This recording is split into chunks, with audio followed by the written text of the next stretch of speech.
మళ్ళీ ఆడ 3,000 ఎకరాల్లో వాడేవాడు అంబానా సల్మాన్ ఖాన్ ఎవడో వంతారను బొంతారను పెడతారు. ఈ జూ పార్క్ కొంచెం ఆడబెడతారట. ఎందుకు జూ పార్క్ అమ్ముకతో పెట్టానుక? ఏం జరుగుతుంది ఈ రాష్ట్రంలో అసలు? మేము ఇటువంటి చిల్లర పనులు చేయలేదే మేము ఉన్నప్పుడు, ఇంత దుర్మార్గమైన కార్యక్రమాలు చేయలేదే. ఇది ఎక్కడ దిక్కుమాలిన దందా? ఏం జరుగుతుంది అసలు? ఏం చేయదలుచుకున్నారు ఈ రాష్ట్రాన్ని? ఇదేం పోతున్నా? సో ఇట్లా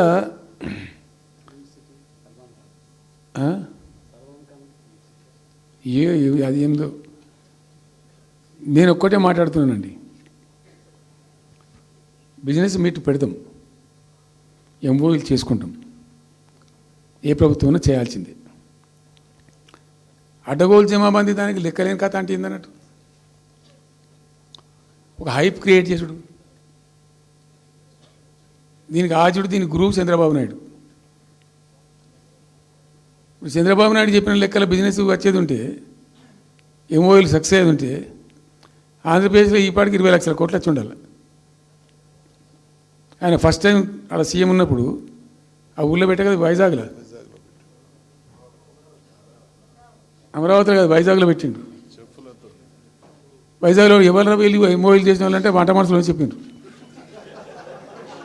ఆ స్టార్ హోటల్లో ఉండే బయట వంట మనుషులు, వాడు ఎవడ సప్లై చేసేటోళ్ళు, వాడు వచ్చి కూర్చోపోయి సంతకం పెట్టే పెట్టిండు వాడు పాపం.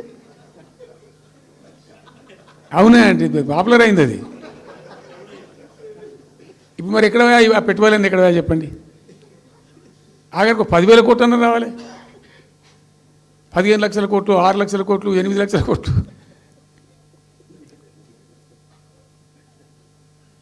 అయితే అప్పుడు తమాషా జరిగింది. ఈ భోపాల్ ముఖ్యమంత్రి, అప్పుడు నేను ముఖ్యమంత్రి ఉంటే, భోపాల్ ఆయన పేరు శివరాజ్ సింగ్ చౌహాన్, ఆయన సీఎం ఉండే. ఆయన ఆ ప్లానింగ్, అదే ఇప్పుడు నీతి ఆయోగ్ ఉంది కదా, దానిలో సబ్ కమిటీకి ఆయన చైర్మన్. నేను భోపాల్లో పెడతా బాయ్సాబ్ జర వచ్చిపోను అని ఖచ్చితంగా ఊరికే బతిమాలితే, ఫోన్ల మీద ఫోన్లు చేస్తే ఏం భోపాల్ లేవా మీరు చూసుకొని అంటే, లేదు సార్ నువ్వు తప్పకుండా రావాలంటే సరే అని పోయినండి. అయితే ఆడొక ఇండస్ట్రీ మినిస్టర్ ఉంది, వాళ్ళ గవర్నమెంట్కి ఉంటారు కదా మధ్యప్రదేశ్కు. ఆమె వచ్చి నీ కొడుకు వచ్చి బాగా ఆగమాగం చేస్తానని మమ్మల్ని అంటే, ఎందుకు చేస్తాడమంటే ఆయన అదొకటితోటి మాట్లాడు ఎక్కువ చేసుకుంటుండు బాగా అంటే, నువ్వు కూడా అన్నాడు గట్టిగా చెయ్యి. ఆమె వసుంధర రాజే చెల్లెలు, ఆమె పేరు యశోధర రాజేనా ఏదో అన్నది. అంటే నేను అంతకుముందు ఒక కొద్ది రోజుల ముందే నేను భోపాల్ పోవడానికి ఒక దాదాపు 2-3 మంత్స్ బిఫోరే మోడీ గారు వచ్చిండు. అక్కడ వచ్చి 14 లక్షల కోట్లకు ఎంఓయూ చేసి పడేసింది. ఇది మధ్యప్రదేశ్ గవర్నమెంట్. ఏంటి మొన్న 14 లక్షల కోసం చేసింది కాదమ్మా, మీకు నాకు అర్థం కాదు, నీకేం రాలేదంటావు నువ్వు. ప్రధానమంత్రి మీకు సపోర్ట్ ఉండే, మీకు పార్టీ మీకు మంచిగా నీకు ఇంత లాభం ఉంది అంటే, ఓ సో బోగసాయి సాబా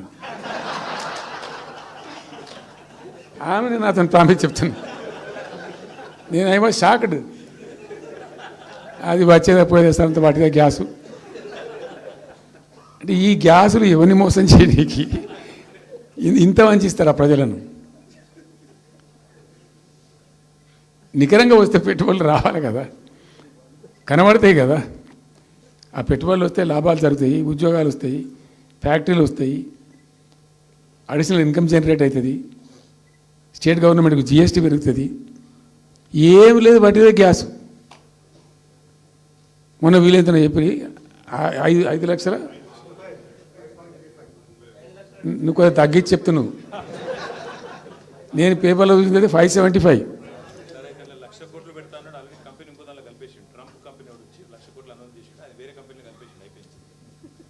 ఇట్లా ఇది ఏమి ట్రంప్ ఓడి గింపి ఇదంతా ఏం పంచాయతీ? ఇట్లా ఇట్లా ఈ మోసాలు చేసి ప్రజలను ఎంతకాలం పంచిస్తారు? రియల్గా కాంక్రీట్ టర్మ్స్లో రియల్గా రావాలి, కృషి చేస్తే నిజంగా తండ్రాడాలి. మా గవర్నమెంట్ వచ్చిన నాడు హైదరాబాద్ నుంచి సాఫ్ట్వేర్ ఎక్స్పోర్ట్స్ 57,000 కోట్లు ఉండేనండి. మేము దాన్ని 2,47,000 దాకా తీసుకుపోయినాం. స్టెప్ అప్ చేసుకుంటూ వాటిని నరికితే గాలిలో మాటలు చెప్తే వస్తాయా? మేము బిజినెస్ మీట్లు పెట్టలే, కాంక్లేవ్లు పెట్టలే, ఏమి లేదు. పరదాలు కట్టలే. బెస్ట్ పాలసీ చేస్తే ఆటోమేటిక్గా అట్రాక్ట్ అయి వస్తారు. నేను చెప్పిన అప్పుడు ఒక ఆయన ఉండే పాప, ఆయన చీఫ్ సెక్రటరీ కూడా రిటైర్ అయ్యిండు, ఆయన పేరే ఉండే మాధవరావు అల్లుడు ప్రదీప్ చంద్రకు చెప్తే ఆయన పాలసీ తయారు చేయమని చెప్తే తెప్పించండు. పాపం చాలా దేశాలకు తెప్పించండు. ఒక 50 సార్లు రిజెక్ట్ చేసిండు. ఇట్లా కాదు, నాకు కాంక్రీట్ కావాలి, ఇంకా మంచి కావాలి అని చెప్పి చాలా కష్టపడి చేసిండు. I must appreciate him. The best policy was brought in. తెచ్చిన తర్వాత కూడా ఎట్లుంటుందంటే, ఒక కంపెనీ వాడు వచ్చిండు, ఫాక్స్కానా ఆ మహారాష్ట్రలో కొట్టుకుపోయింది. ఫాక్స్కాన్ అనే కంపెనీ చాలా పెద్ద కంపెనీ వాస్తవానికి. ఇదేవి తయారు చేస్తారు, ఈ సెల్ ఫోన్లు ఇవన్నీ ఎలక్ట్రానిక్స్లో ఉన్నాడు. చాలామంది ఉమెన్కి ఎంప్లాయ్మెంట్ దొరుకుతుంది దాంట్లో, వేల మందికి. సరే వస్తే మనకు కూడా లాభం జరుగుతుంది. వాని ఎంబడి మస్తు దానిలో ఆల్మోస్ట్ వచ్చిండు, 90% వచ్చిండు. మీ పాలసీ బాగుందని అప్రిషియేట్ చేసి అన్నీ చేసిండు. యాళ్ళకు వస్తే మహారాష్ట్ర ప్రభుత్వం 3,000 కోట్ల రూపాయలు వానికి నగదు ఇన్సెంటివ్ ఇస్తాను వాడు కొట్టుకుపోయాడు. 3,000 crores ఎదురిస్తేనే నీకు డబ్బులని తీసుకుపోయాడు. అప్పుడు మనకు అంత కెపాసిటీ లేకుంటే సరే ట్రై చేస్తే, కాంపిటీషన్ ఉన్నప్పుడు ట్రై చేస్తే కొన్ని సందర్భాలు జరుగుతాయి, కొన్ని జరిగాయి. ఉన్నట్టు తెలుసు, కట్టండి కదా, నడుస్తుంది కదా, ఫ్యాక్టరీ స్టార్ట్ కూడా అయింది కదా ఆల్రెడీ. సో అట్లా రియల్ ఎఫర్ట్ చేస్తే కొంత జరిగేటువంటి ఆస్కారాలు ఉంటాయి. ఇప్పుడు వెల్స్ పన్ కానీ, వరంగల్లో వస్తున్నటువంటి మెగా టెక్స్టైల్ పార్క్లో కైటెక్స్ కానీ, చాలా వాళ్ళు ఎంబడివాడి తనలాడి తిప్పలవాడి అది చేసి పట్టుకొస్తే ఓటి సమకూరుకుంటూ పోతుంటుంది. కానీ వట్టి హైప్ క్రియేట్ చేసి మందిని మోసం చేసి ఎన్ని రోజులు ఇస్తుంది? ఆత్మవంచన, ప్రజావంచన. ఏమైనా వస్తుందిరా బాబు అంటే ఏమి రాదు. ఈ గ్యాస్ల ప్రజలను పెట్టి ఇప్పుడు ఇస్తాన 2,500 దిక్కులేదు మహిళలకు. 1,000,000 మంది మహిళలను కోటీశ్వర్లను చేస్తాం.